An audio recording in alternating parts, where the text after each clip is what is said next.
A well-structured business first must have a name. A name. Yeah, and that name should be known to the law. Many people are doing businesses with names, but that name is not known to the law. So they can't sue, they cannot be sued, they can't make claims if anything goes wrong. So for young people in business, when you set up your company, you get a structure, which we've said now, the structure is what? Then you ensure that for everything you do in the company, there is a policy, a written policy, preferably, not just verbal, because of the dispensability of man. So he needs to write it down.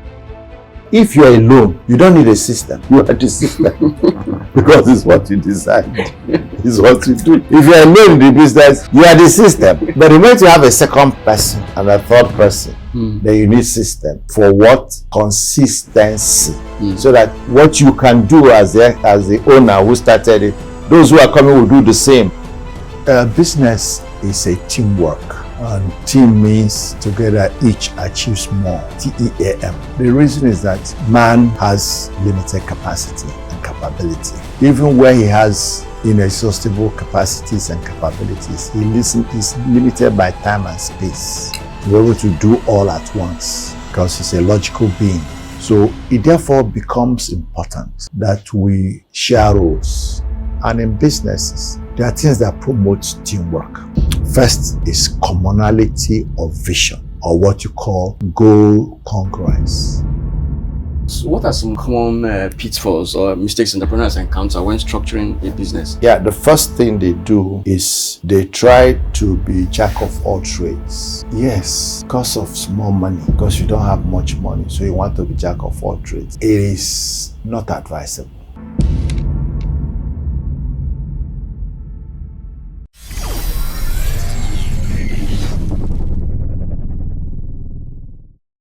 Hi guys, welcome to another interview episode of Selahmeditate. I remain your humble host, Benzik.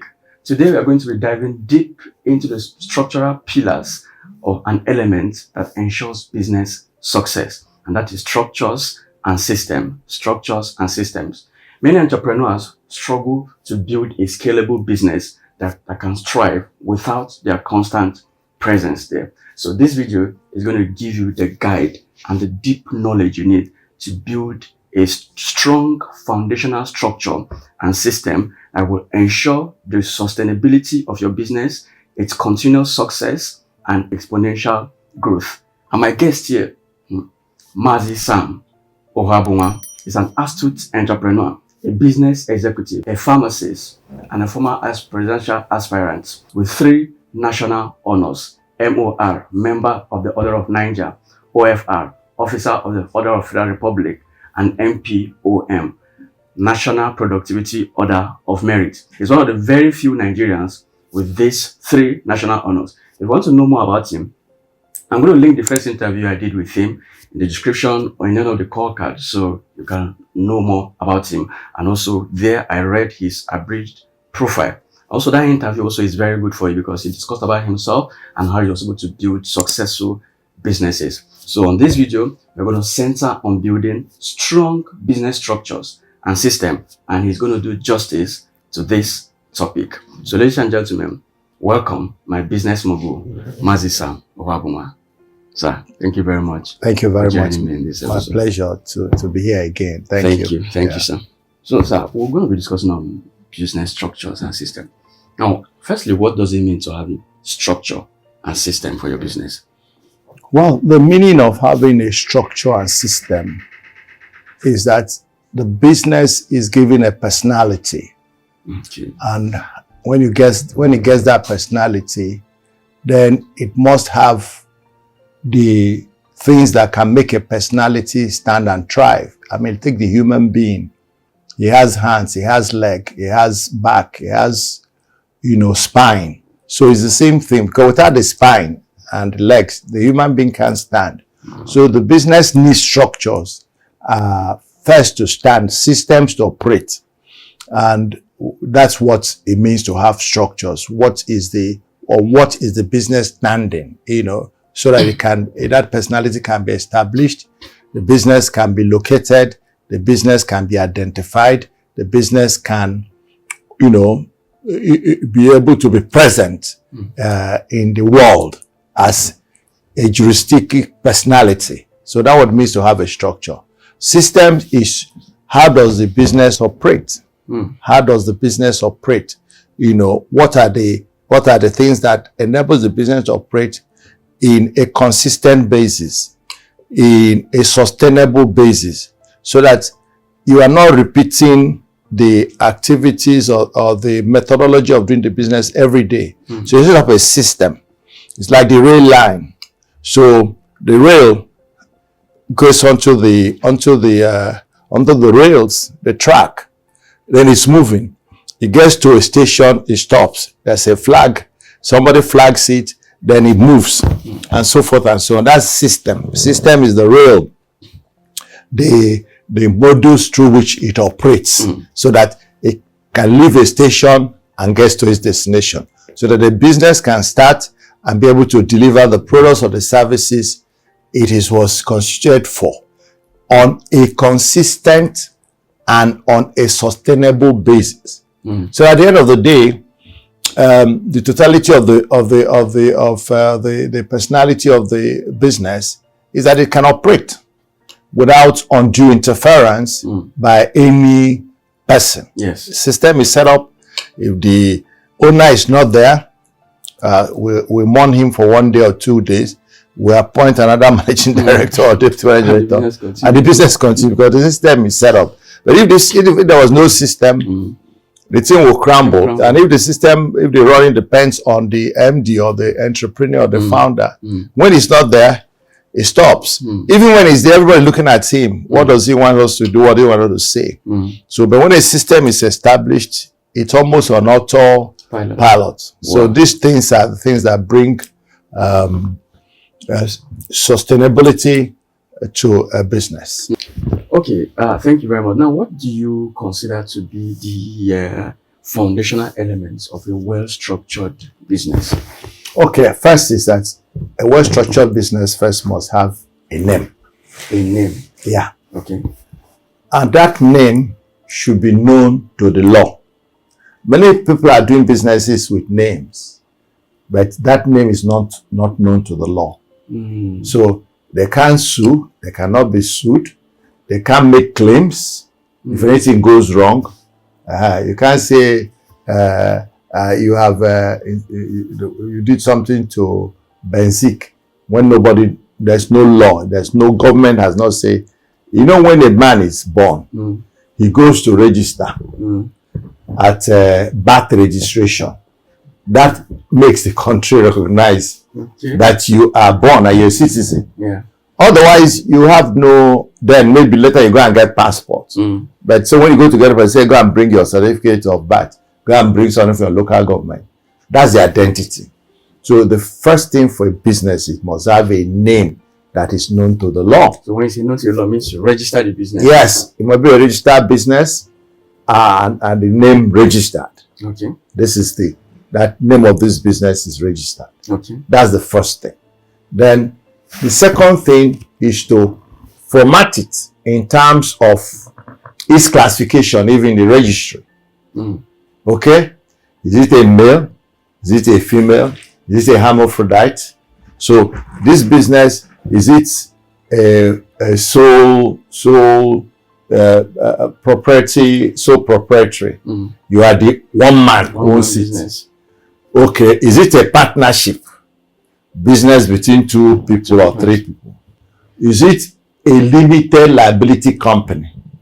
Limited liability company means it has a number of people who are in this company and they are now owners of the company, but their liability is limited by shares. That's limited. When you say company is limited, it means that ownership, anything limited by shares, because when it is proprietary, one person business name registration, one man, everything that happens to that business happens to you. There's no separation between you and the business. So anything that happens to the business happens to you. The debt of the business is same debt that you owe. But if it's limited liability means if the company is owing, you can only hold me responsible to the amount of shares I have in the company. You can't come and attach other personal asset that I have.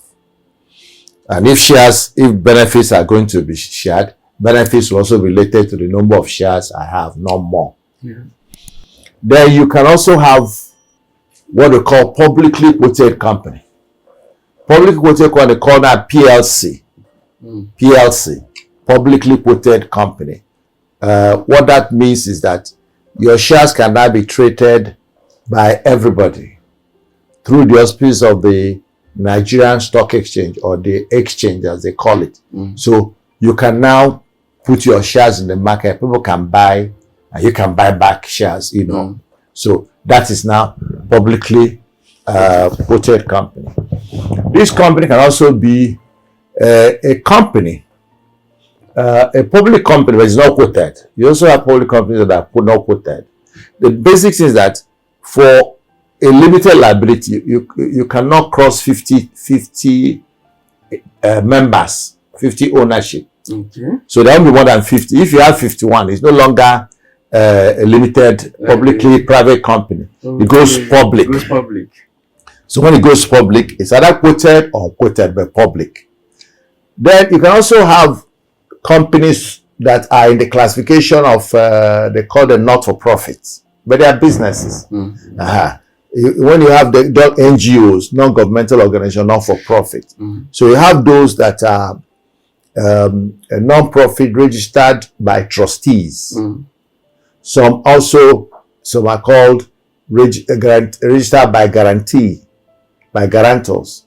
So what it means that if it's by trustees, then the trustees are the people that can sue and be sued.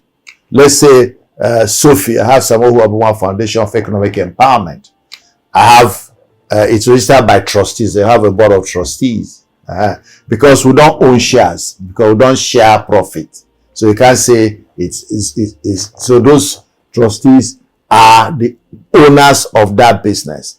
If there's any problem, the government will hold them responsible. Then you have also the one, also non-for-profit, which is registered by guarantee. So instead of having trustees, you have guarantors. So the guarantors are different from trustees.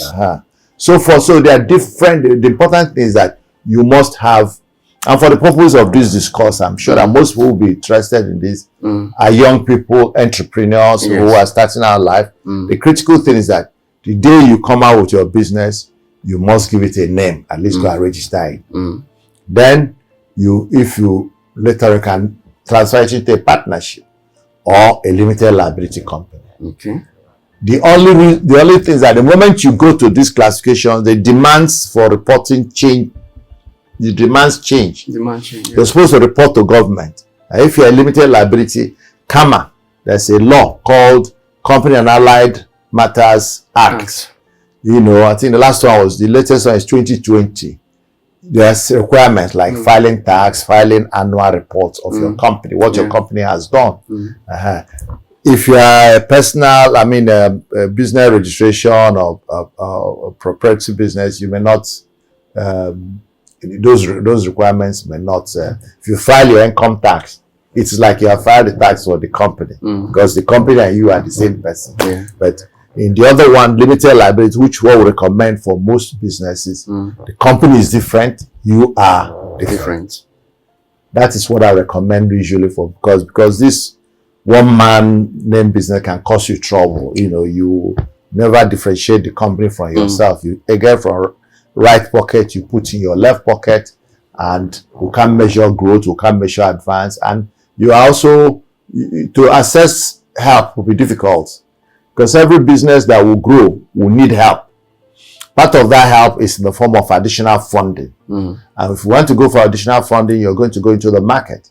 Either go to the banks to look for debt, or you go to the public to look for equity. Each of them will be asking, we want to know what is your structure. The more that structure is independent, the more they are likely going to be interested in investing. But if the structure is so that it depends on you, the more they are there, because they don't know, first of all, you can die. And if you die, who will give them back their money?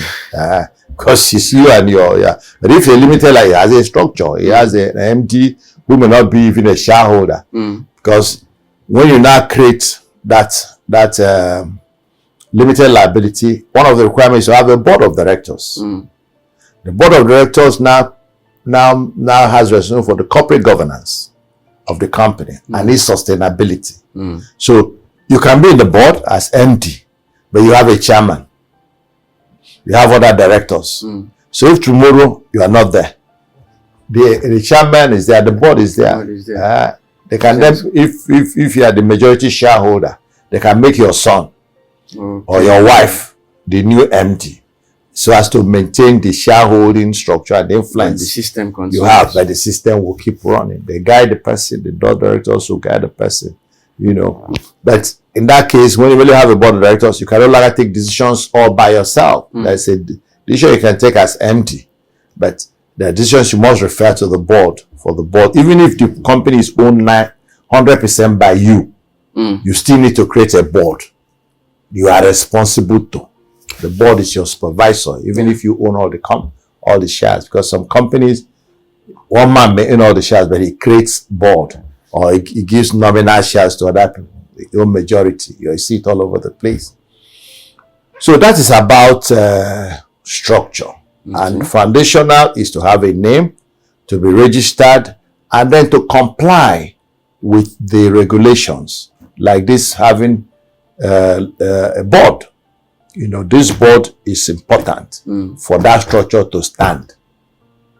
Because if there's no board, the structure can collapse. If a structure is standing on one leg, you know, if you push it too much, it will fall. Or if there's a wound. But if standing on 3 legs, if you hit one, two are still standing. That's why it's good to have a board of directors. Sometimes people ask you to have an advisory board. Advisory board is not the same as board of statutory board. Statutory board means they have their fiduciary responsibility. They have a defined responsibility. Advisory is an advice. If they advise you, you can say he won't take your advice. And nobody can sue them. Okay. But somebody can sue the board of directors. Okay, as entrepreneurs, we usually wear multiple hats and juggle various tasks together. How can implementing effective business system help streamline operations and free up valuable time for the business sustainability? Yeah, that is why you need to set up system. And the setting up a system means there have to be standard operating procedure. So, and in companies, it evolves as policies. So we say, okay, we have a policy on recruitment, written policy. We have a policy on promotion. We have a policy on procurement. We have a policy on selling. We have a policy on fundraising. We have a policy on export business.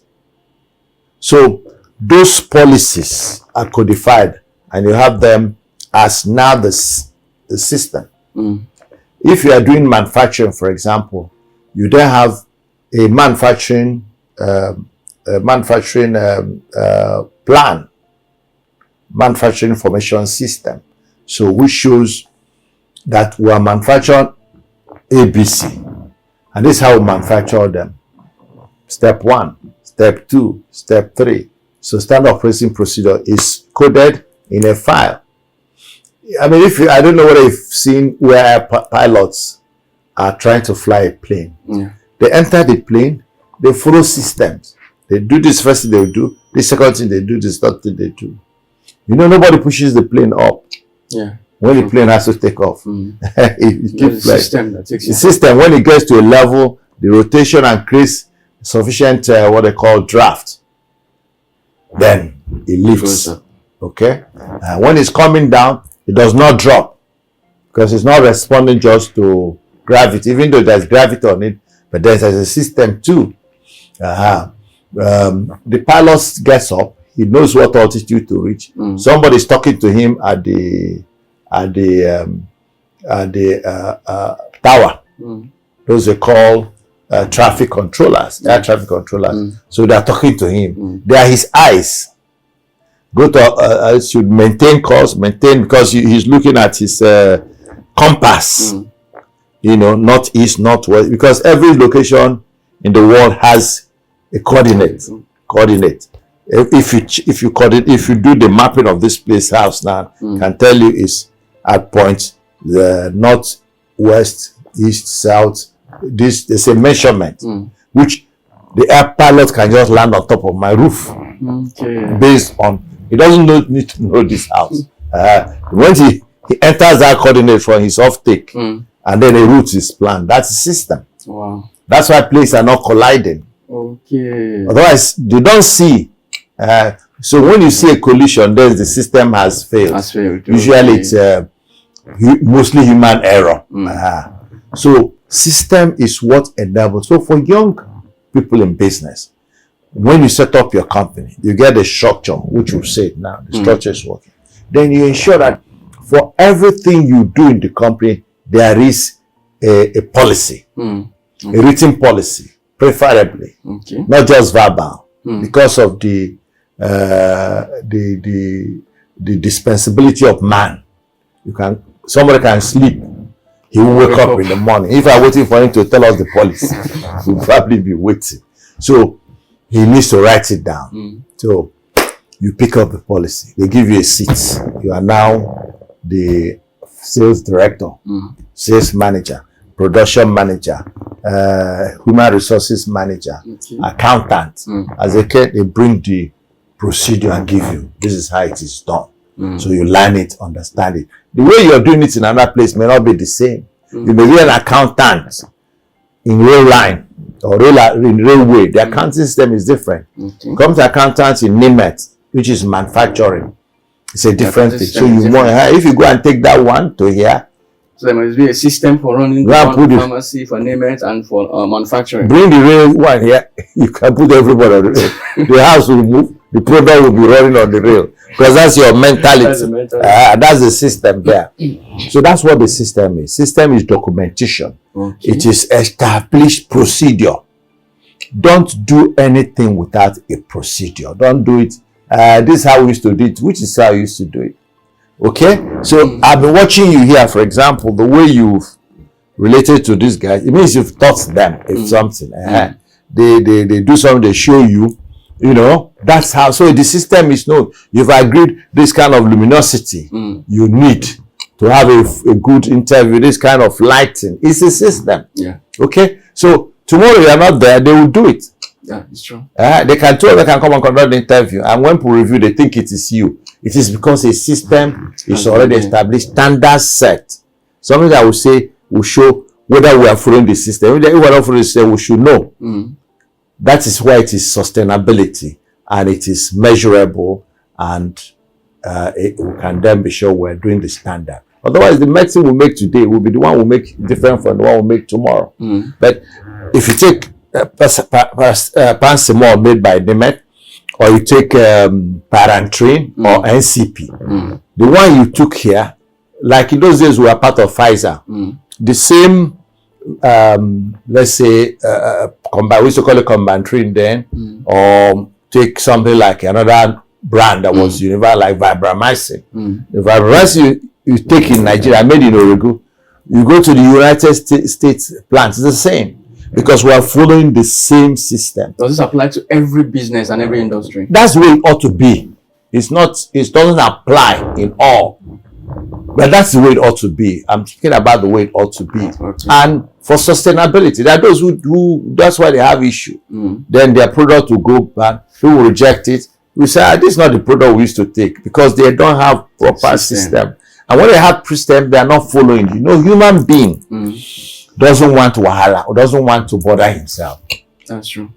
You are telling someone they're watching the bottles. He's busy reading the phone. You see where they do brewery or bottling plant. There are people who are watching the bottle when it is rotating out to see there's a crack, to see there's any short filling, because machinery is machinery, it can fail. Yes. It's supposed to. So that's why sometimes you say you've seen cockroach inside a bottle of drink or something. It's because the man who was to watch it failed. Another thing, somebody who was supposed to disinfect, because in a company there's a period for for environmental sanitation, because you know that there are rodents, there are flies. So every 2 months you come and fumigate. Every 2 months. It's a system, so that the possibility of an ant or something entering your system. But if somebody misses it, or that system is not set, that's why you see ant. So a system is never perfect. Systems keep improving. So today we have the systems for us established in 2024. The next 4 years, 2030, we upgrade the system because things have changed, and but always make sure that it's like having a constitution. Constitution is what guides Nigeria in how it governs. Constitution says how state will relate to state, how federal will relate to local government, blah blah blah. The same thing. The same thing is they are the rules that run an organization. How do you organize the different aspects, like the finance, the operations, and the marketing? How do you organize them? The organization is first decided at the time you are setting up the company. You have to develop what we call organogram. Organogram. Yes. Okay. Organogram is in this company, these are the people we need to work. Okay. The departments we need to work. So it's part of the business planning. So if we say they have the board of directors as the top, then the MD. Okay. Below the MD, who are the people he needs to work with? He needs a production manager. He needs somebody to count the money. Finance. He needs a salesperson. At least those three. Then maybe if your business is big, you need somebody that is happy to manage the human resources. They are the 4 critical things. As the business grows, okay, we are getting into contracts, we are getting into issues. Let's get a legal advisor. So we keep expanding. As the need arises, then you add it up. Basically, in your business, you decide what's critical to your business. Usually, there must be somebody who is in charge of producing whatever you sell, whether it's product or service. Somebody, you better be called production manager in service, but he's the one that looked after producing what you are selling. Yes. Then you have somebody who wants bring the market, who either sells or brings customer, marketing and sales. Those two are usually for that. Then the third leg is who will keep our records, accounting records. Okay. Because most businesses need accounting, small and big. You need accounting. One thing you must have is an account person. You can call him a cashier, accountant, accounts clerk. If you don't have enough money to employ a qualified accountant, have an accounts clerk who can keep the books. So whatever buying in and out, whatever leaves the company, whatever comes in terms of finance, whatever you set up, somebody must record it. Then at the end of the quarter or any time, you call a chartered accountant who can then make sense out of this. So he can then tell you that this year, this is your total sales. This is your total expenditure to generate that sale. This is the sales you received. Then what is the margin? They tell you what the profit is. Then he can calculate tax for you. You tell the accountant that can do that. Yes. You guys cannot do that within your office. No, you may not be, except you employ an accountant.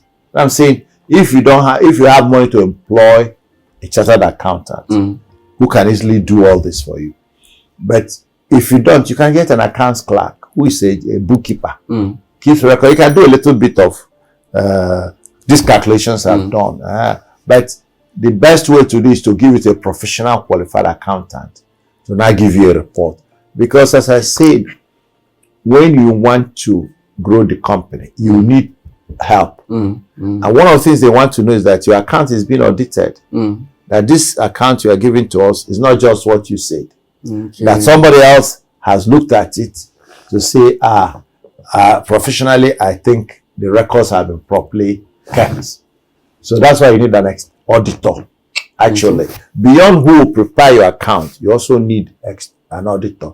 But small businesses can use the same person. Since it's not a member of the company, it's not working in the company, it can put your accounts together and in the process audit it for you so that you don't spend too much money. But when you become big, the person that does your accounts will be different from the person who does the audit. But as a company, small company like the size of Benzik, multimedia, you can just have one auditor who will help you you have an accounts clerk who puts the record, then the man puts it together, audits it, and then publishes it, gives you a record which you can file and say 2023 this was our performance, 2024, 2025, so you can measure how you're going. As a new business owner that doesn't have all the resources, you're just starting up, you're just coming up in the game. How should you start? Have a system, or you're the only person that is doing in and out of it? How do you build a system or structure in that instance? Well, if you're alone, yes, you don't need a system. You are the system because it's what you decide. It's what you do. Okay? If you're alone in the business, you are the system. But the moment you have a second person and a third person, then you need system. For what? For consistency. Okay. For consistency. So that what you can do as the owner who started it, those who are coming will do the same. So that the consumer is getting the same standard. That's what you need. Why a system becomes important, because it's always difficult for one man to work alone. Even if you have an apprentice, it's as you call a second person, you then start creating this. This is not the way we do it. So you start creating system and standard, because you are now having a second person. But if you are everything in your head, the day you die, the system ends. The business died, you die, the system dies.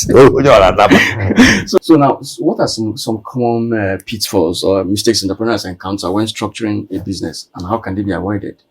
Yeah, the first thing they do is they try to be jack of all trades. Yes, because of small money, because you don't have much money, so you want to be jack of all trades. It is not advisable, because in my experience, if you need a lawyer to do something for you, go to him and say, "Oga lawyer, I don't get money, but I need this thing." You can't even do it for free. Say, when you begin to make money, don't forget me. Oga accountant, I don't have to do this, help me, I'm just starting. We tell you, okay, you take this book, this is income, this outcome, this is in, out. You can start keeping your own records yourself. But the accountant is helping, the qualified coming to set a system. But you can, if it's you alone, you can do it. So one of the mistakes is people jack of all trades. They want to do everything, assume they can do everything, and they can't. And later in the day, they make a mistake. Something they ought to have looked at the legal implication, they didn't look. Then they fall into a trap. Then they pay money to get out of the trap more than they will have paid a lawyer. So if you can pay early. But if you can't pay, use this my method of "God help me." Okay. So jack of all trades. Number 2 is using unqualified people. Using unqualified people. Maybe it's my brother. Maybe it's my friend. Something. Just take him.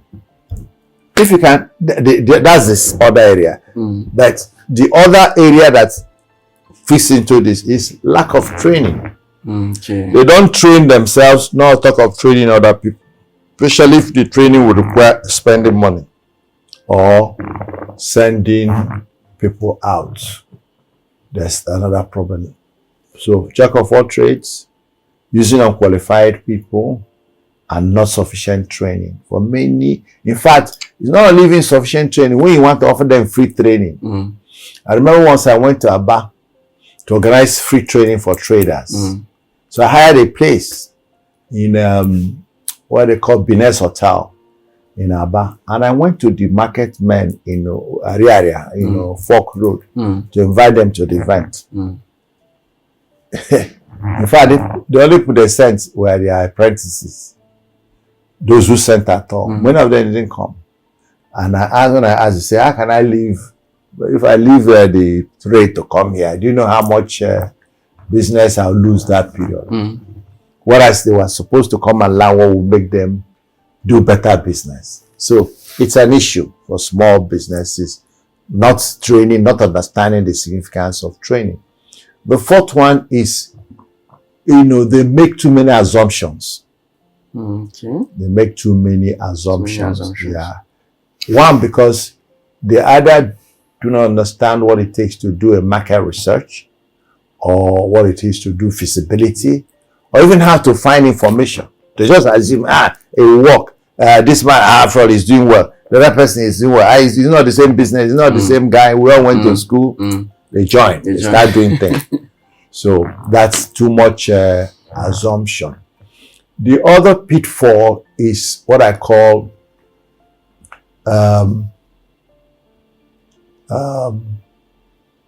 immediate gratification. Immediate gratification. Immediate gratification. Immediate gratification is such that you start eating your seed.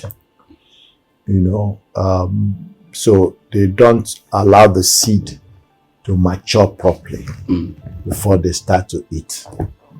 That happens to a lot of people. So before you know it, then of course the other one I've said is this difficulty of separating themselves from the business. So it's always, even if it's a limited liability, by paper, it's limited liability, but in practice, it's a sole proprietorship. And so they don't maintain any records. There's no division. That is a major pitfall. They take the money of the business to do private things and so forth and so on. The other pitfall is also they don't do sufficient marketing. They don't do marketing. They focus more on sales. Okay. Yeah. Most small businesses focus more on sales. They don't do much marketing. That's true. And that also causes problem. And what's the difference? The difference is that marketing creates demand to tomorrow. Marketing is sustainability of demand. Sales is satisfying existing demand. Okay. So marketing start preparing people who will buy for your products tomorrow, the day after. Sales is you people who are ready to buy now, they buy. Okay? But if you don't prepare those who will buy, sustainability becomes difficult. Growth of the company becomes difficult. Because at each point you are now struggling to create people who want to buy. Whereas if you have marketing, the stream of buyers or customers who be flowing consistent. And why they don't do is that marketing involves spending.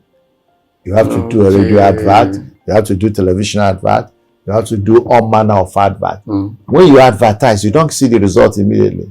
So it's investing in the future. Very few can advertise today and see the result. Because a salesman goes to market, he wants to sell today. So if you say you spend 100,000 in advertising, say, what is it? I didn't see it today. But it is the day after, the week after, that you begin to see the impact. So marketing is investing in future, in creating future demand. Sales is satisfying current demand. Now, how can entrepreneurs identify optimal organizational structure for their specific business model and industry? The identification is through, you can ask a consultant. You can learn from somebody who is already in your similar business. Okay? You go and study how Dangote is doing it, how Chekasin is doing it, how ABC Transport, you can learn. Formally, informally, you learn.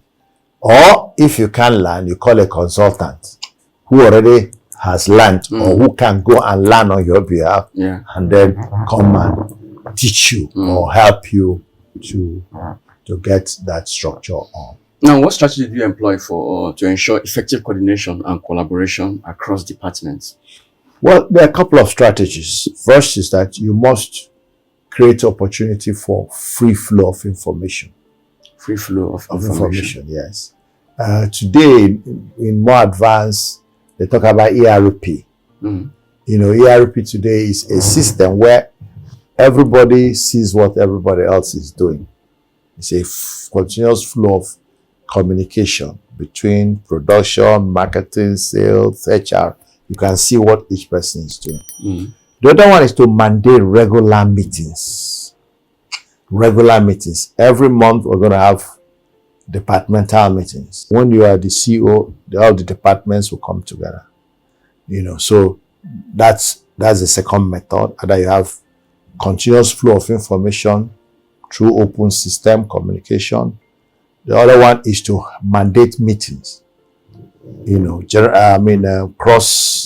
Cross-functional meetings every week, every month. I used to call them operations committee meeting when I was sales manager. When I became CEO, it's called management meeting. Some call it executive meeting, all kind of names. Thirdly, is you also do some cross-functional committees. To maintain communication, you probably set up some committees that will involve people from different arms of government. Of the company. And then always set up an opportunity for a general discussion. Call it general meeting, general whatever, not general meeting. But let it be an opportunity for people to come together. Okay, so you do the one that you may not see every day, which is not physical, the ERP or the open communication system. The other one is demand meetings and reports. And then you can then also do cross-functional meetings and committees and then general meetings. That way you are maintaining communication on a regular basis. The left hand will know what the right hand is doing so that you minimize guesswork. So the communication can come all through, even from the top all the way down. It is two-way. Okay. Communication must be two-way. Up, down, down, up. In fact, not two-way, 4 ways. Up, down, down, up, left, right, right, left. So it must be 360-degree communication. And any company, any organization where there is free flow of information, that company does better. There's a high level of efficiency. Rework is minimized because the person has made mistake, you start correcting the mistake. But if there's communication, you can preempt the mistake. Before it goes far, you already know because you have an interacting or you're seeing the thing moving or you're watching what he's doing. So they must have a system to make sure that people are talking. You are seeing what is going on. Don't wait to the end of. In those days, we used to have in the pharmaceutical industry, we used to have quality. We used to have a quality. What do you call it? Quality control, something like that. Quality control manager. And the time he used to control the quality is at the end of the line. He now takes the finished product to check whether it met the specification. Then if it doesn't meet the specification, what does he do? You either rework it or he rejects it. So, but now you have quality management, no longer control. So quality analysis starts from raw materials. That's how you get a raw material. We check whether a raw material is okay. Step 1, we check it's okay. Step 2, so there is visual and they take sample in between to run and analyze, not at the end. So if there's going to be a change, loss is small, the distance, so continuous quality management is the concept now. Now, in the fast world of business, adaptation and change is key. How can an entrepreneur design flexible business structures that can evolve within the market? Well, the critical thing is to first design your vision. Design your vision. Vision of where is the company going? Okay. That's the vision. Then set your targets, which is subsets of the vision. Our vision is in the next 5 years, we want to be, or let's say we want to be a 1 billion naira business. The next 5 years. Okay, so what are we going to do in year 1, year 2, year 3 years, so that 5 years you are there. You set it up. Then for this year, what are we going to plan of action? What's your plan?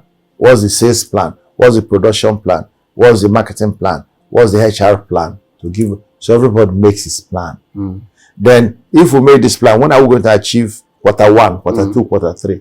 So when you break down this performance, measurements, and actions to yield this management, and we all agree, Like a referee, you want to run a race, then everybody agree, we're on the same page. You say on your marks, get, go. So we start to move. So I'm not pushing you around, you know, not pushing you around, ordering you, go here, go there. There's some bit of flexibility.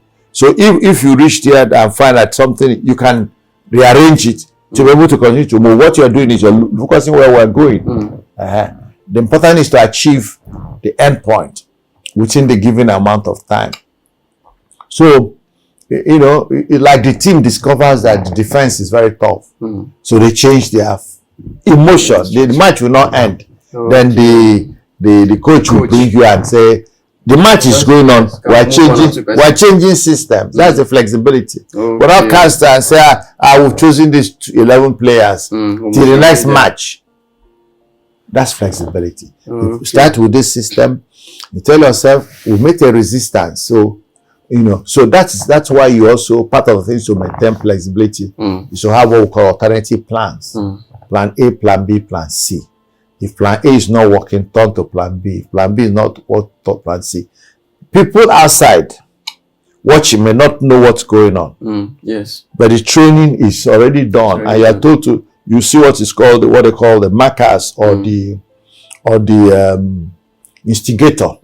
There's something that says, if this thing happens consistently at this point, that's calls for a change of plan. Everybody knows. When it happens, you record it, you move. Nobody, you're not going to get an external person. So it's part of the training I'm speaking about, that people must train their staff.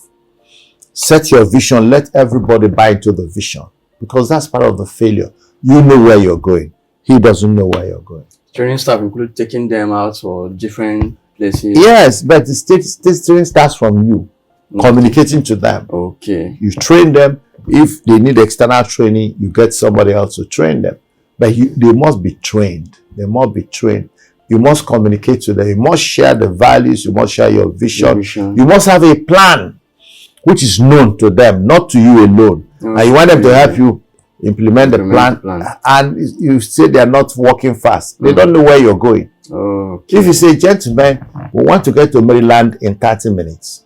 We have only 30 minutes to get to Maryland. So let's go. They know where we're going. If they have work, they know time. So if you are running, they are running. If you say let's go to Maryland, some will be you'll be seeing some. What the guys doing behind? They are gisting because they don't know how much time. In fact, it's good we are going to Maryland. That's even good, but they don't know the time. They don't know the time. They may think they have the whole day.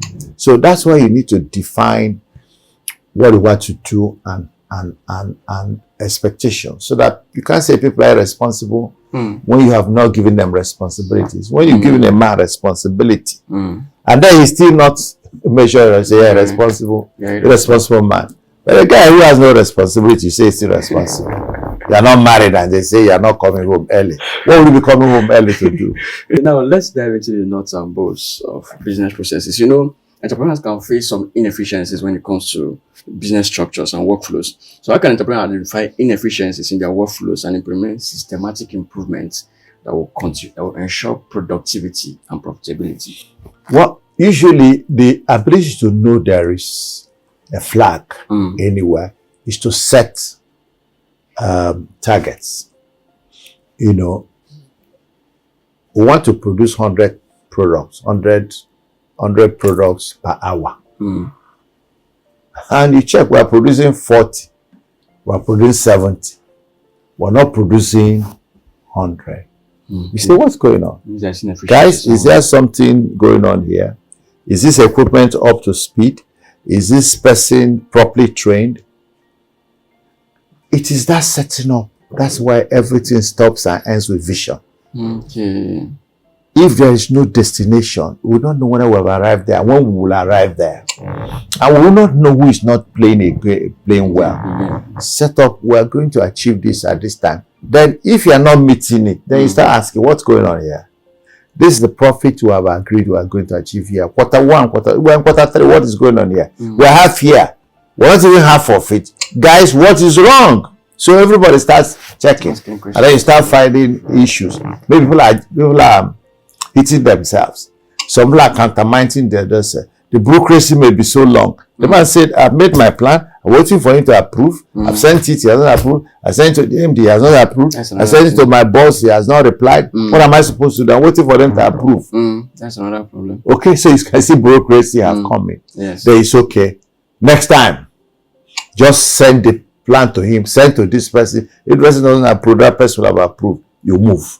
So you removed the inefficiency. You removed the bottleneck. So it's to constantly monitor your system in relationship to a pre-planned output. You know, otherwise you will never know when the place is doing well. Sometimes you also need to monitor your output against competition. You may think you are doing well, but when you check your competitors, they are doing much better for the same quantum of energy or the same quantum of resource or the same quantum of time. Your competitors are doing well. So that's part of, you know, increasing your efficiency and competitiveness. Because the first is you at least meet your own required, your own vision, your own target. If you meet your target, fine. But if you're meeting your target, you find out what's the problem. So that gives you opportunity to adjust. System, structure, whatever. So everybody will have a target. Yeah. Then secondly, you may be achieving your target. But what about competition? If you're doing 100 bottles per minute, competition is doing 300 per minute. You are selling 1 million per week. Competition is selling 5 million for week. So you are 1, they are 5. You have met your own target, but are you competitive? So you now say, why? Guys, why? Why this other one's doing? So you now find whether they are getting their raw materials faster or they have a faster processing system. You know, there's something they are doing better than you. I mean, it's also a good thing to check with competition. Yes. Oh, otherwise you'll be living in a fool's paradise. Yes. Where you think, I'm doing well. Doing well is relativity. Because your own doing well may be the other person's doing badly. Okay. So doing well is better when it's comparative. So you know, I'm competitive, I'm doing as well as others, then that's fine. Well, where comes in where some people will say, I'm just competing with myself. Ignore what competitors are doing, just grow for yourself and do well for your own self. That is completely a deceitful way to comfort yourself when you're not doing well. Okay. We're in a world where we're competing. Directly or indirectly, consciously or unconsciously. So when somebody said, I'm competing with myself, well, depends on what the person is talking about. For example, if it is how to maintain a relationship with God, it's okay, you can compete yourself. Why? God has already told you how you can. So it is competition between you and what is written. Even though it says yourself, a standard is set. So how can you say you're competing with yourself? The standard has been set. So if you're working in an industry, you can't be competing with yourself. Otherwise, you will not do well. You find that your products are more expensive than others will take the market. You price yourself out of the market. The others have lower prices. They will take a customer. So what you're not competing with anybody. You always compete. The issue is, how do you respond to competition? People respond to competition in different ways. One will be emulate competition, outsmart competition, outdo competition. One will say kill competition. You can kill competition. Yes. And is what is it for? One of these big righteous in business. All these big companies kill the other. They make it difficult for you to survive, and that's a way to kill you. Your company dies. They drop the price. You can't sell. If you sell at that price, you wipe out maybe your own bank. When they finish, then you go out and they raise their price. Things happen. Innovation is lifeblood of any business. How can entrepreneurs cultivate the culture of innovation within organizations to maintain operational stability? What is important is that every entrepreneur must have ambition. Do not be satisfied with status quo. Anticipate that the world we live in today will not be the world we live in tomorrow. The market we're operating today will not be the market we're operating tomorrow. So it is this attitude of questioning status quo, anticipating change, that builds that motivation that creates innovation. Because if you are satisfied with status quo, you will not be innovative. That's the issue. Almost what we were saying before. So the truth is, first anticipate the markets. Know the nature of human beings. Know their buying behavior. So the moment you know the behavior of human beings and their buying behavior, and you are scanning the environment, it tells you that you need to be some steps ahead of people. So it starts with a leader. Leader must have a mindset to say, we're in this business, we're not the first. And we may not be the last. Some were here before we came. Some have left. Why did they leave? So you look at IBM. IBM was the first company to start microchips. And then what if you are the first? So they were there. Microsoft came and took over them. You know, this people that make Kodak was the first to make what do they call it? Camera. Yeah, they were the first to make one type of camera. Is it digital camera? I don't remember. It's analog. Analog. But they were there, somebody else came and made it digital.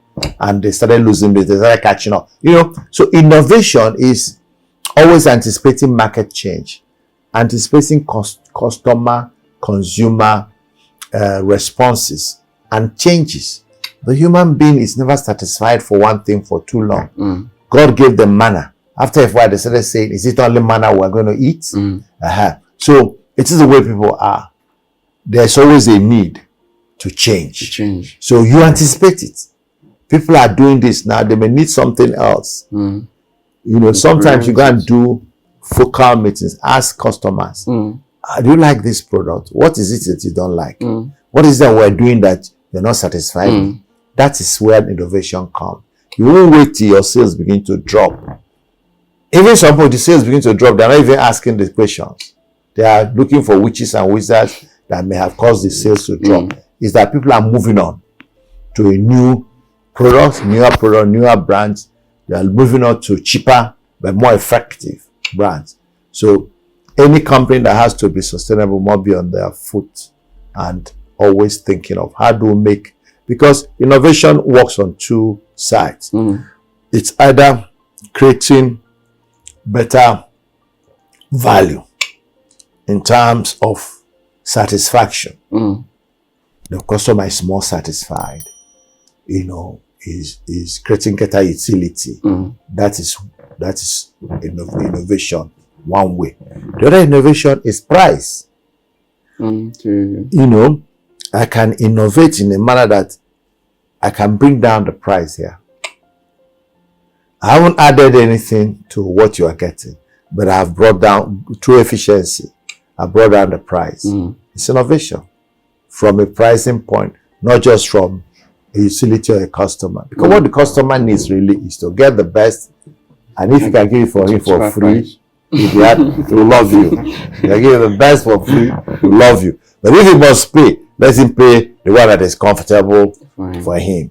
So that's what you must continually think. Because we live in a multi-product environment, and there is nothing you know somebody doesn't. In fact, it may just be for a few days, you know, before he knows. So that's time, that space, use it well. Create something and you know, repeat before everybody gets to know. Catch up into it. So it has to be from a realization of knowing that you live in a world that is dynamic, a world that is changing, where demands, preferences are constantly changing, being affected by development in every way. The developments that will affect change may not be directly related to your business. Yeah, you know, you know, you can be in a different industry, but what's happening in another industry will affect your own business. The kind of clothes people wear can even look at the type of watch they wear. It can also affect to the kind of films they watch.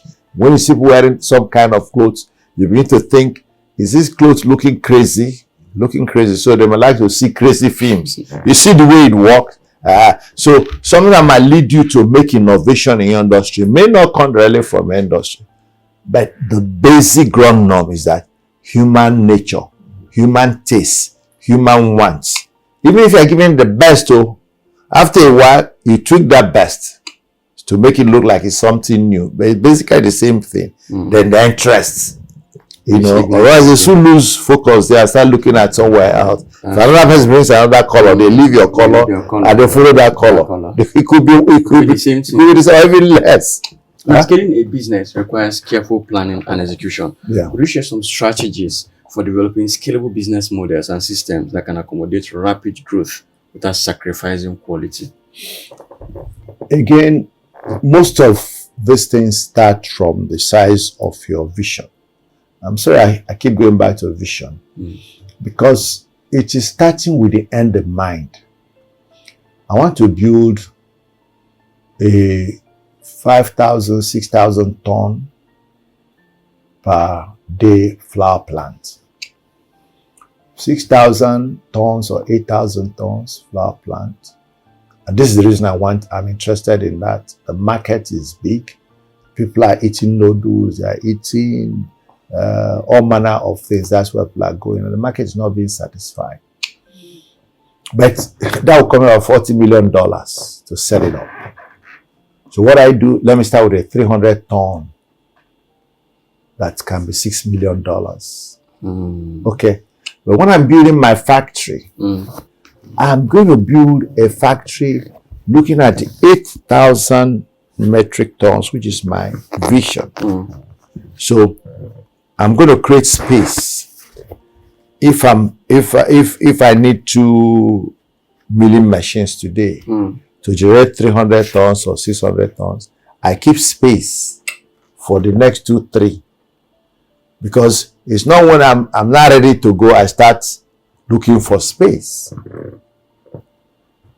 If I have to put one on top of the other, I frame it in that mind, but start from what I can afford. That is scalable. Build it in where you can plug and remove. You can put a newer thing and remove an older thing. So a scalable business is knowing exactly where you would have loved to be if things were okay with you. If you had all the resources you needed, this is where I want to be. But since I can't raise the resources, I can't raise the finances, let me start in a small way with my eyes fixed on that. So when you are doing 300 tons, and you reach a capacity, before you produce the product, it's sold. Before you produce it, it's sold. You know the time to scale up has come. You start working on that 300. Then you get like 600 and so forth. You get that 8. Now, the advantage in that is first that if you went with 300 and then you found out that the business actually is not as good as you thought, your losses, the business can end there. Your losses will be small. Can you imagine when you invest so much, 40 million, and the business fails? What will happen to you? 2 is that there's a learning curve. Everybody learns. Your workers, yourself. You start with 300. You use it to practice, so that by the time you're going to 600, you've gotten more experience. Opportunity for training people. Because if you start small, you train. Thirdly, opportunity to learn frugality. Because if you start little, you have little resources, you know how to manage it. But if they give you big resources, when you are still not experienced, you can waste it. So there are a lot of things to do scalable operations, especially when it is highly capital intensive. Are there structural barriers that entrepreneurs encounter when scaling the business? It is essentially is your vision. If you didn't have the right vision, you just find that you laid the foundation for a 4-story building. Now you want to build 8 story. How will it work? Okay, you start manipulating and bribing. Okay, they will take bribe. The day the house falls because you put too much load on it. That's part of the problem. People, they didn't envision appropriately. Either because of the limitations of their circumstances, they couldn't look above their level. Yeah. You can revision now. Yeah. you can, but that envisioning means that you now create new expenditure because it's the same land. Okay, this land that is carrying 4 stories will have carried 8. Do you know what it means to have 4 additional stories if you're in estate management or estate development? 4 stories. It's just because at the time you were building, you didn't think through it. Now you are looking for, then you need to go and buy another land. The money that you use to buy that land, you will use up to 1/10 to build your additional 4 story. So the usual difficulty is not thinking your business through, setting a vision. It's not, I don't want to say you must set up a ambitious vision, but let the vision be something that you have thought through and say, I'm setting up a business at age 74. So I said, okay, by God's grace, I'll run this business for the next 10 years. And then maybe somebody else will run. So you're being realistic. If you are trying, if at 74, you are setting a business without knowing that you don't have all the time to live. When you're halfway, maybe you're no longer available.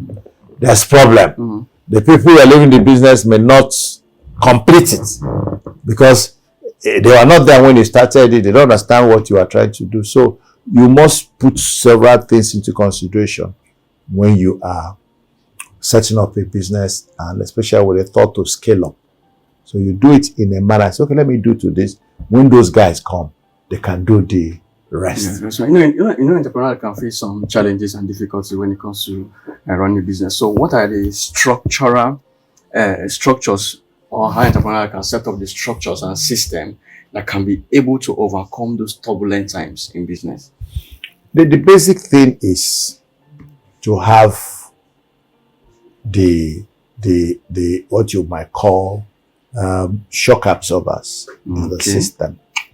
Shock absorbers in the systems are things that you have made allowance for, and that is also what comes with this scenario plan. So there was scenario planning, plan A, plan B. Suppose this happens. There are people who say they are fearless generation, and so nothing will happen, but something can also happen. So it's always important that you are not God. You wish well, like you say, suppose. Anticipation is part of the reason why people have problem when they run into issues in front. They don't have the stability because there was no thinking about it. So anticipation, being realistic, even as you're ambitious. You must be realistically ambitious. Then 2, please make sure there is proper documentation, rule definition. There must be limitation of authority. What this man can do, what that man can do, how much he can sign off, how much cannot sign off, and the system that is required. If we want to change this is the system. If you want to change that limit, we say we won't change it, but you have to come back here. It's like changing Nigerian constitution. We want to change Nigerian constitution, we have to go to the states to test of the state. That's the safety check, to absorb it. Otherwise, someone can say, we have agreed to make Nigeria a parliamentary system, and there's trouble. But because of that shock absorber, by the time you go through all, it's either we prepare ourselves. By the time we debate it around, our minds are prepared, or it doesn't work. So documentation, not leaving anything hanging, do not work on assumptions. Remember that thing I spoke at first. Define roles. Chairman, this is your role. MD, this is your role. Finance director, this is your role. These are your expectations, and so forth and so on. They help to ensure that even when we face these challenges and shocks, we better absorb them. The system does not crumble. Because how you can kill a soldier is to ambush him. The biggest army in the world. All you do is appear suddenly from 2 people. You can't stop them. It's called ambushing. So don't allow your business to be ambushed. You know, because there's something that happened, you say we anticipated it. Fire. We knew that one day could be fire. You have fire extinguisher. Oh, theft. Oh, we have taken insurance to make sure if there was a theft or fire, at least our losses. Not when the loss has occurred, you remember insurance. So those are the things that can help you absorb turbulent times. Okay, now entrepreneurs struggle with letting go of control when it comes to and like some of the things we are talking about, delegating. Now, how can you assign responsibility? How can entrepreneurs delegate responsibly and empowering team members to contribute to the more efficient and sustainable business success? Yes, because business is a teamwork. And team means together each achieves more. TEAM. Together each achieves more. And the reason is that man has limited capacity and capability. And two, even where he has inexhaustible capacities and capabilities, he is limited by time and space to be able to do all at once because he's a logical being. So it therefore becomes important that we share roles. Role sharing is what you call delegation. This is my own job. This is your own. That's your own. Further, it means that I could do all, but I'm scared to do this so that I can concentrate on this. You are best at this, do this. You are best at this, do this. That's the concept. The forward, the defense, the attack. So that is what team is all about. And in businesses, there are things that promote teamwork. First is commonality of vision, or what you call goal congruence.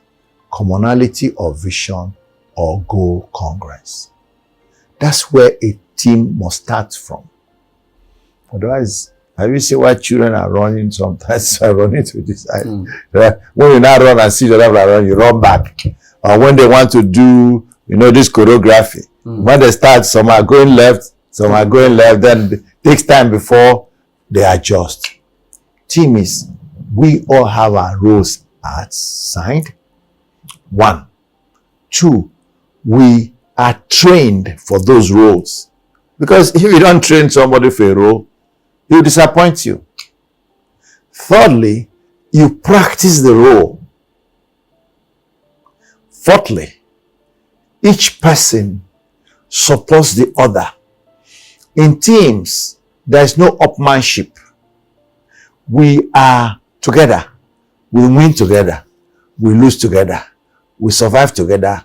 We die together. That's what team is. So there's no effort to look for upmanship. It's me that scored the goal. Yes, we'll give you a golden boot, but if the guys didn't move the ball to you, what would you? How do you score? You go take it from the and dribble to go and score. So, and that's why when you see when a goal is scored, even the man behind will start rejoicing more than the man who scored the goal. Why? All of them are going to share, not only be involved. The human nature is not just involved. All of them will share the benefit.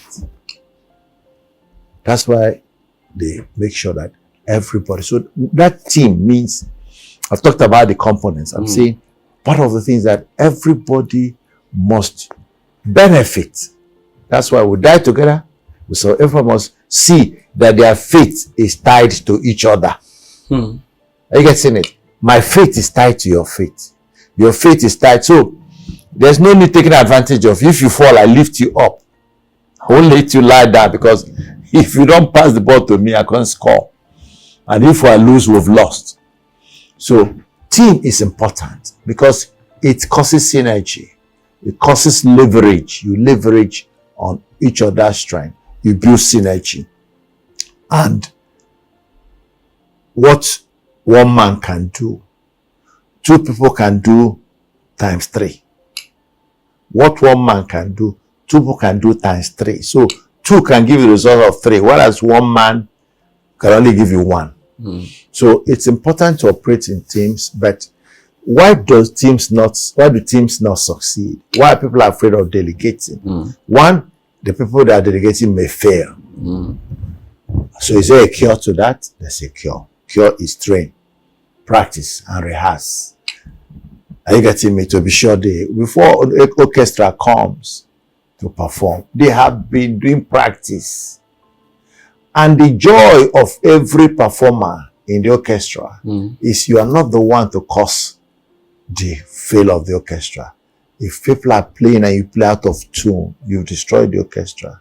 So that desire not to be the one to let others pushes team's performance and brings commitment. If there's benefit, we share it. If there's blame, we share the blame. But let it not be monkey the walk, babu the chop. No, monkey must walk, babu must chop. Monkey must walk, babu must walk. Both of them will chop. And that is why they will continue to live in harmony. The moment one is eating, and the other is walking. Problem. Immediately. Because that's how God created us. Weigh me on, weigh me on, weigh me on. You know. So delegation is important. More importantly for an entrepreneur, a business leader. Because as you grow in your business or your business expands, there are certain strategic issues you should spend time on, which may not be the practical everyday operational issue. So if you are doing everyday operational issue, there's no time for strategic thinking, and you imperil your company. And that's true. Yes. So when you get to a level, you delegate something you know people can do by the training and experience. Do it. I won't be the one on the camera anymore. I'm now the one doing interview. Okay? Because the camera is not, you can get a few more people can do camera, everyone can speak English and interview, and so forth and so on. So that's the delegation. Sooner, someday, you might not even interview anymore. Your own job will just be to bring the people. You know, talk to the high level people to be interviewed under your signature, umbrella, and supervision. That's delegation. You train, you move up, you do more strategic. You're thinking about how the business will grow, how do we expand. It's not his business, not the business. Their own is let's get the job done. You are thinking, are we going to get a new studio? Are we going to expand our studio? What will borrow the money? How do we get the money? That's strategic thinking. But if you don't have time because you are doing everything, you only remember it when you're about to sleep. You say, oh, I've not talked to Mazi, I've not called this person. I'll do it tomorrow. Tomorrow you start with people one appointment. So that's why delegation is important. But there are rules. Train, delegates, beats, start small. Give him a small thing, he does it well. You give him a bigger one, he does better. So you don't say, I delegated, I disappointed me. No, you disappointed yourself. You didn't train him, you didn't certify that he had. I mean, there are certain things you can't predict. You know, man is full of all manner of evil. But when it comes to the techniques of the job, he can learn it. His attitude may not be what you can do or anything about, because in his mind, what he wants to do. You know, so delegation is impossible. It is very important, as I said, to relieve the CEO or the entrepreneur of mundane things, so you can spend the time more effectively, more strategic things. You know. Now, compliance and risk management are essential aspects of running a business. What steps can entrepreneurs take to ensure their business structures and systems are compliant with regulations and resilient to potential? Yeah, that's the first thing I said. Look for professionals instead of being jack of all trade. Look for people who help you do things at small cost, at deferred cost. That people can say, okay, this amount it will cost me, but let me pay later. Number two is try and understand the regulatory framework of every business you're entering into. Otherwise, you'll be embarrassed. If you go and take vegetable, go to your farm now, collect vegetable, and go to my two markets. You return home with the vegetable, either unsold or a son has killed them. Why? You don't know the regulatory environment. There's a union in my two that sells vegetable. You want to register before you can sell vegetable there. You know that there are people selling vegetable, carry a vegetable, go there, you return with it, or the son will by the time the vegetable will not use it. You must understand the regulatory environment. So you have to ask questions, you have to research, and then you meet those regulatory environment. Often we don't want to. Small businesses don't want to pay anything to local government, to anybody, until the day they come pushing him. Then he starts, if he can't bribe, he starts shouting that they are trying to destroy a common man. Yes, there are times there's wickedness, but often it's because of our lack of due process.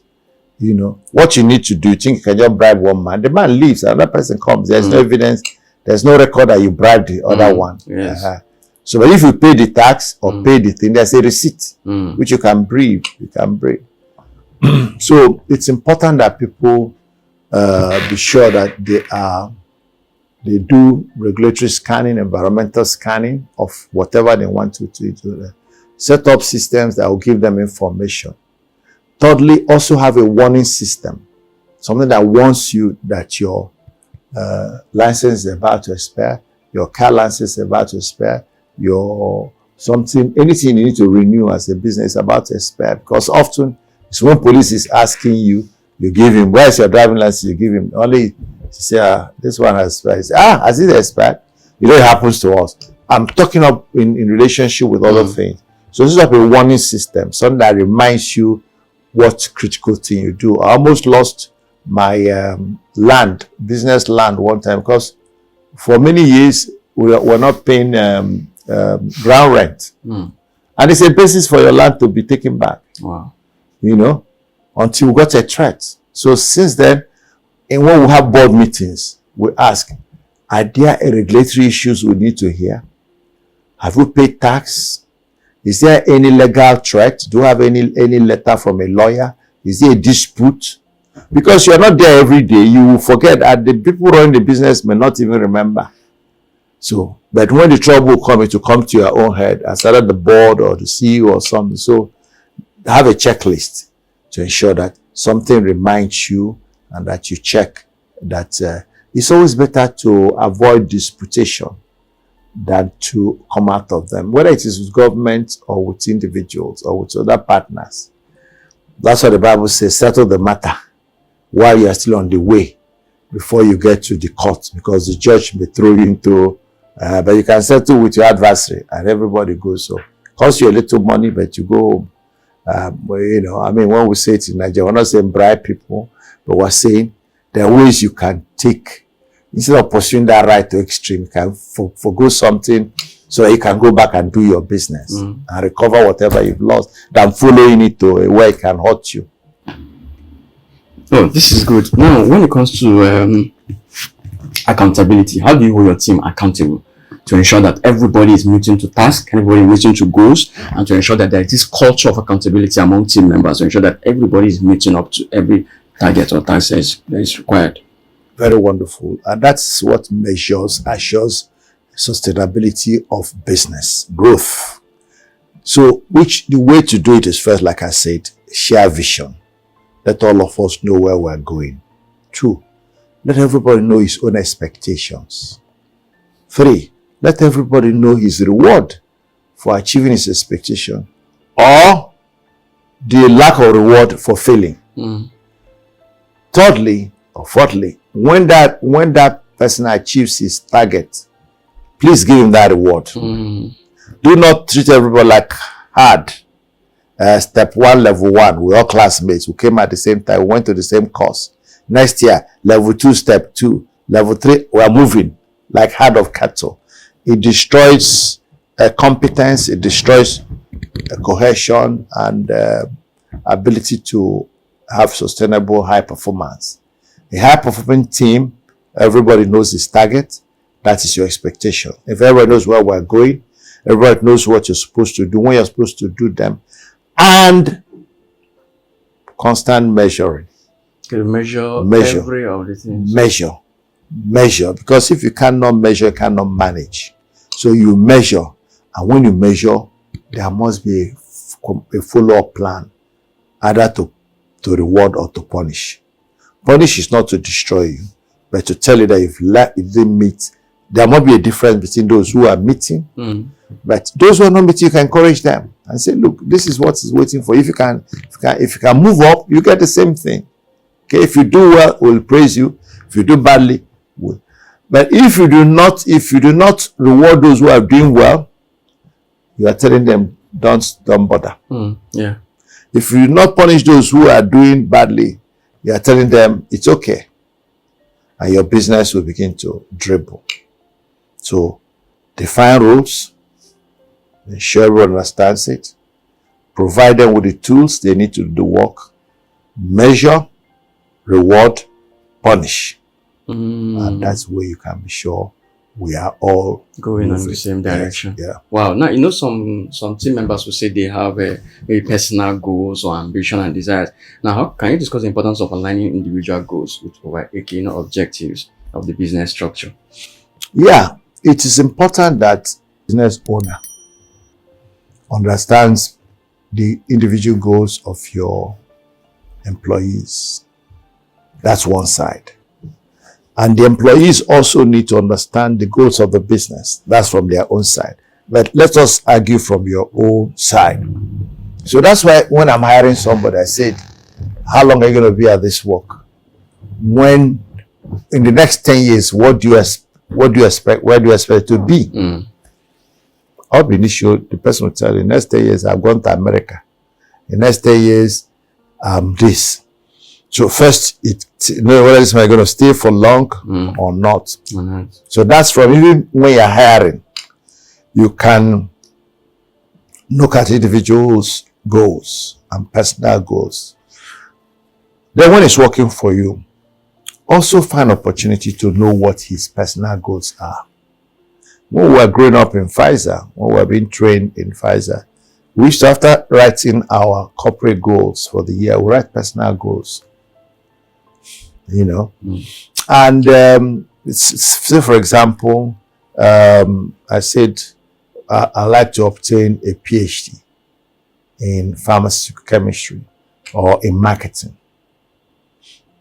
Now, when my employer sees it, he now sees this obtaining PhD in pharmaceutical chemistry, obtaining PhD in marketing. Which one is more aligned to my role? And then he can have a discussion with me. And both of us will resolve which is best for me, especially the role that I'm playing and maybe the role I'm going to play tomorrow. So that's the aligning goals. I want to get married. That is a goal, it's a personal goal. So I'm going to be looking at, if that's your goal, what kind of jobs am I going to be assigning to you in future? There are jobs you can assign to a single person and he'll be away for 2 years, 1 year, 6 months. But if he's getting married, then you know that if you assign that kind of job to him, it's either he will not go, or he'll go halfway, or every weekend he's back to Lagos, and at great expense. He won't be at your post.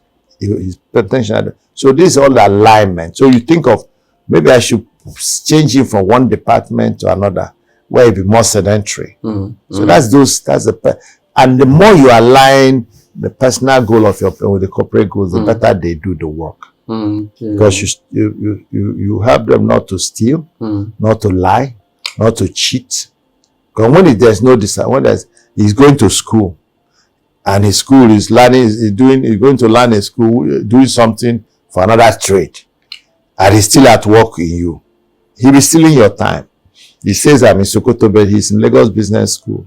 Lies. But if you are discussed with him, you can guide him, and help him. Sometimes, if you convince him that if he does marketing, it's better for him. So, okay, company can take 50% of the tuition, for example. Wow, they've gotten a guy. His motivation goes high. So he's no longer working for the pay only, but I'm going to help him go to school. And if he has a PhD, then who knows what that would do for him. So that's always why it's important. Don't ignore it as an employee. He says you want to marry. So what's my business if you're getting married? You want to go to school. How does that concern me? You see people tell you that. That's your business. Okay. It's my business. Now, financial management is a cornerstone of business success. Yeah. What strategies can entrepreneurs employ to optimize their business structure for financial efficiency, profitability, and long-term sustainability? First is you must have a proper financial modeling. Okay. Which starts with ensuring that you have, let's say, a 5-year goal. Then every year you have yearly goals. And then you develop what we call financial ratios. Financial ratio, like I said, is you have done your profit and loss, top line, sales, cost of sales, which is how much the materials and the production, your gross profit. Then you do admin costs, every other cost, the financing cost, profit before tax or loss before tax, then tax, and also you do them. So first you are seeing that you are making profit. Okay, fine. But you need to also look at the ratios. What is the ratio of gross profit to sales? What's the ratio of marketing expense to profit? What's the ratio of profit after loss to volume? Are you getting it? And let me give you an example. There's something we call production margin in manufacturing. Production margin is the cost between the cost of making the product and the sales you sell it. So let's say it is 42%, which means the cost is 58. If you had 100 naira, you sold a product. 58 was the cost of making the product. Margin is 42. But of course, that's the beginning, because you haven't absorbed marketing costs. You have not observed financial costs, not observed other costs. It's just the cost of production. So by the time you get to profit before loss, that margin may have come down to 10%. It was 42. However, each year, you are saying, this year our production margin was 42%. Next year, we want it to be 44. The year after, we want it to be 46. The 2 years after, I want to be. So in 5 years, we'll move from 44 to 50. Each 1% improvement in your production margin is an improvement in efficiency and financial sustainability. You look at your marketing to sales cost. You are spending 1 million naira and your sale is 2 million. So what's the margin? It is 50%. So you're spending 1 million to generate 2 million, isn't it? That may look good, but it's okay. This is what it is. Next year, that margin will change. It will no longer be spend 1 million, get 2 million. Next year, we'll spend 1 million, we'll get 2.5 million sales. Or get 2 million sales and spend 750,000 in. So the marketing to sales ratio will change. So that's how you're increasing proficiency. Admin. This year, admin cost is 2 million. And what business do we generate? Admin and who give you support? Sales people, human resource people, office, cake, those admin issues, moving up and down. We spent 2 million to generate 10 million. Okay? It's okay. Next year, if we spend 2 million, we must generate 12 million sales. Or if we generate 10, if we are still on 10 million sales, then the admin expense should go down to 1.5. So you're increasing your efficiency, financial efficiency. It's by using these ratios. That's how you're able to maintain a substance. So we have achieved this beautiful, set a new target.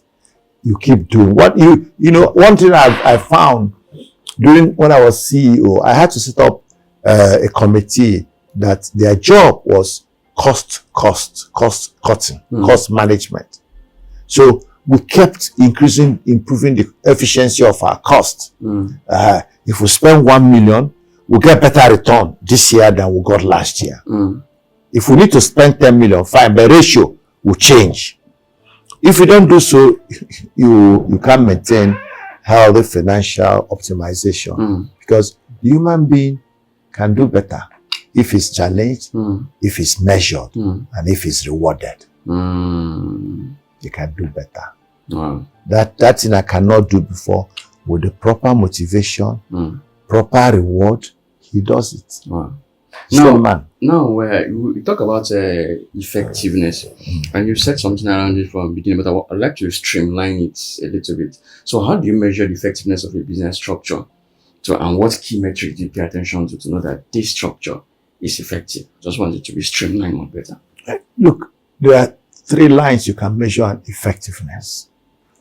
You can measure an effectiveness based on quantum of outcome. Quantum of outcome? Yes. Again, using sales. How much sales are we able to deliver with this structure? Okay? So that's quantum of outcome. The other outcomes, how much time? This is not time scale. How much time does it take us to deliver the same sales with this structure?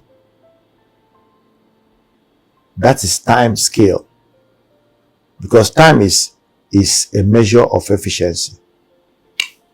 So if you find that you are spending more time, especially if you are measuring against competition, then you know that there are issues here. So it is this metrics. You spoke about how do you measure. So this is part of the way to measure. How much is this structure delivering? Sometimes you can tinker with it and see whether it will deliver more. Take out a layer. Is it going to give you faster outcome? Or is somebody able to do 2 jobs? Instead of do 1 job, this one do 1 job, take out 1. And you look at it. And you find that one man can cope. You have improved the efficiency of your operation. You have improved using your structure. This is, you are now tinkering with the structure. But the basic thing is that there must be an expected outcome and an expected timeline for which that outcome must be achieved. Perfect. Now, also we'll talk about collaboration. Now, collaboration is essential for innovation and growth. How can entrepreneurs build strategic partnership and alliance to complement their business structures and expand their market reach? There are certain things you can do alone. There are certain things you can buy. There are certain things you can lease. There are certain things you can acquire. So you choose which is the best. You can decide, look, it's going to cost me a lot of money to do the production and organize the sales and organize collection of money. You know what? Look, I'm going to focus on production. I'm going to appoint a distributor. Partnership. So partnerships first reduces the necessity to procure everything. Okay? Because otherwise I'm going to hire people. I'm going to do this. So I do part. So when I do part, we share the benefit in the chain. Instead of trying to get the whole benefit and carry more risk. And sometimes I won't be as efficient. Carry more burden with little efficient. I choose what best part of that chain do I have the best competencies? Do I have the best capacity? Can I deliver at the best price, best speed? Then let somebody do the other leg. Let's share the money. And in fact, the other person do the other leg, maybe improve your own more money. Because I'm producing, after producing, I start packing. After packing, I start selling. After selling, I start producing. Maybe sometimes there'll be stock out. You lose sales. And then you lose money. Every sale you lose money. But if you are continuously producing, somebody selling, there's no break. If at first for each unit, you were getting what you are selling from beginning to end, you are getting, let's say, 10 naira margin. When you divide the job, you start getting 6 naira. Someone takes 4. But you can compensate by greater turnover. So instead of making 10 units times 6 naira, you make 50 units, 10 units times 10 naira. What will we give you? 10 times 10? 100. Then you make 10 10, and then you now make 6, and then you are making 6 naira, but you are doing 100. So what do you get? 6 times 100. That's 600. 600 against 100. So you see the difference. You are getting less in terms of the margin because you are sharing margin with somebody. I produce electricity. You transmit electricity. You distribute. Before NEPA used to do all. And that was part of the inefficiency. Okay. Today, these schools are perfecting how to collect the money. The transmission company is focusing on how to move the electricity. The production man doesn't know who is the customer. He has nobody's tapping. He's not quarreling with any customer. He has no business. Just let my turbines run. Let electricity be generated. I sell to the bulk buyer, who now carries the headache. Wow. Now, Minister of Work, Jukugo, is your headache. As Rock has not paid, is the headache of the disco. The man at the production has no issue. You can see that. So strategic partnerships, you leverage, it helps you to achieve what you cannot achieve. You maintain, for example, instead of hiring a lawyer, you maintain what do you call, you get a relationship with a law firm. Okay, you retain them. Retain an accountant. You know, building a house, you retain having an in-house clinic. You have a retainership. You don't use it. When you use it, you pay. But if you hire a nurse, a doctor in your clinic, whether patients come or they don't come, they will pay. It will cost you money. I get it. That's true. So strategic alliances and relationships and partnership is to enable you to be more efficient in doing what you can do best. And then you don't carry unnecessary burden. Wow. And then you become more efficient. And at the end of the day, efficiency generates more money for you. Wow. This is perfect. Now, as we begin to round up, I want us to talk about continuous improvement. What mindset shift can entrepreneurs or strategists can they adopt to foster the culture of learning, adaptability, and continuous improvement? Well, it's close to this mindset of innovation. Okay. Because it's to be always on your toes. First, on scanning your environment, knowing that this environment, Gen Z, Gen X, new generations are coming. What do they like? Millennial, what do they, the oldies? You keep looking at demography and the changing preferences. That is one. Number two, you will know that we don't live in a static world. The world is constantly moving. And if you are not moving, the world will leave you behind. Oh, they will wait for you. In fact, they will pass. They won't even know you are there. And it's true. So the world is moving. So you must up your game. Number three, if you check the way the things are, you are seeing that you are having taller people now, more handsome people than. So there's some perfection going on in the world. So yourself should know your product, your service should get better. Because you can see better things are happening. That's the concept of continuous improvement. You will know that you need to move to catch up. So don't be satisfied with status quo. Don't be lackadaisical.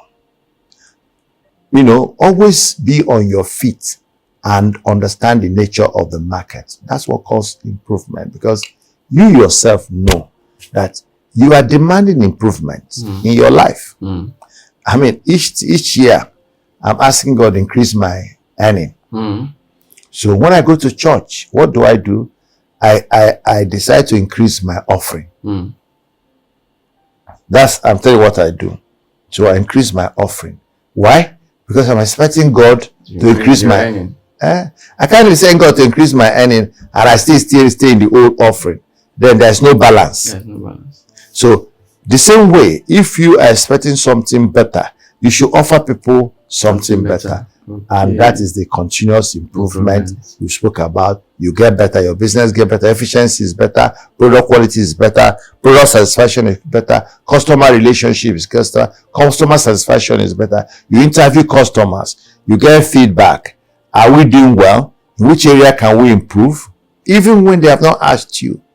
Because the failure of most business is to wait till things start getting bad. No. Understand that there's what they call the law of entropy. The law of entropy is the law that keep scattering things. No matter how you gather them, the law will be scattering them. So if you understand it, every time you're gathering, go and prepare your room, do it neat, wait for 2 days. You come back and say, is it the same room that I spent energy gathering? Because when you finish it, scattering starts. So that is the law of improvement. You must keep improving. You must keep checking. You must keep knocking. We keep testing. Are we sure it's working? Telling my wife the other day that we have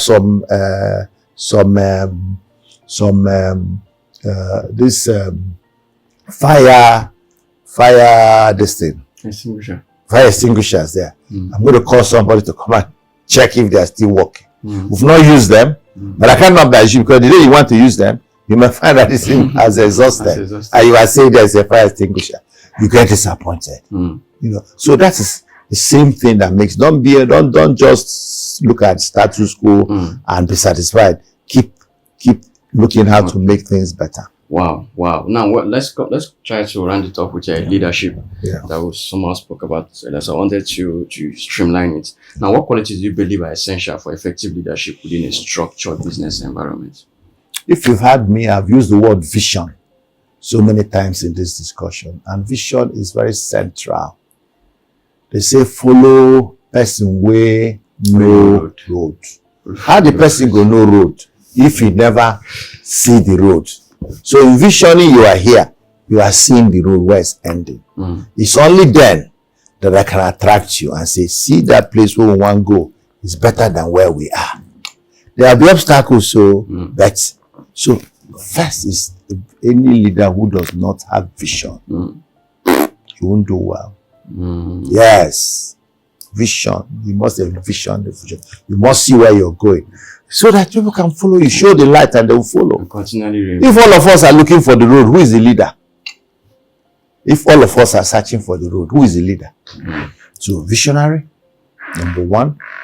2, must be somebody who has character. Yes. Follow me. Where you go, I go follow you. It's true. But if you know I have a good character, if you know I'm trustworthy, if you know I'm honest, if you know I'm God-fearing, follow me, and Mazi can lead us astray. Let's go. Where he's going, I'm going. That is called integrity. You must have integrity. Leadership is synonymous with vision, integrity. The next thing that a leader must have is capacity. Capacity increases ability to work, ability to think, ability to stretch. If he's lazy, he has vision, he has integrity, and he's lazy.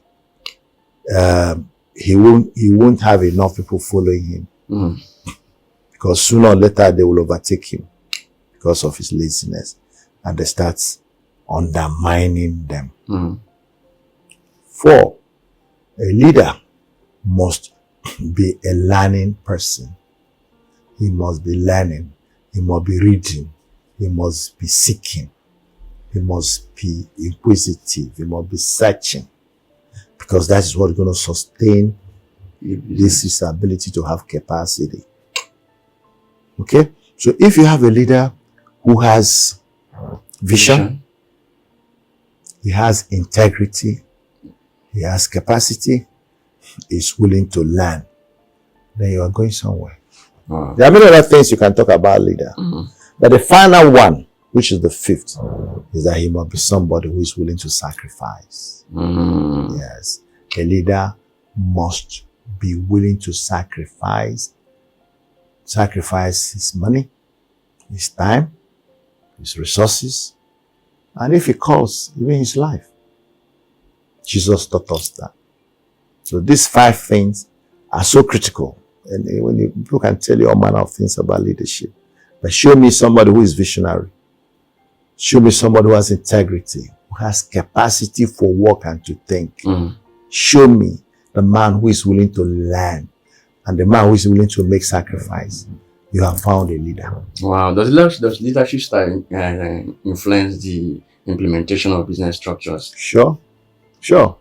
Sure. People have different leadership styles. If you're an autocratic leader, delegation becomes difficult for you. So you're not going to delegate too much responsibility. You won't have democratic processes. You won't have regular meetings with nobody. You issue decrees. You think for everybody. You may succeed though. Are you getting me? When they talk about leadership, the question is, you ask which is the best leadership. Some authors will tell you there's no best leadership. The best leader is the one that produces the results. Yes. That's the end determining the means. But if you're talking about political leadership or so, we can tell you which is. But if leadership as a general norm, the leadership is to be able to lead the people to achieve a predetermined goal. That's what a leader is. Any style you use, any style that lets you there. Yeah. That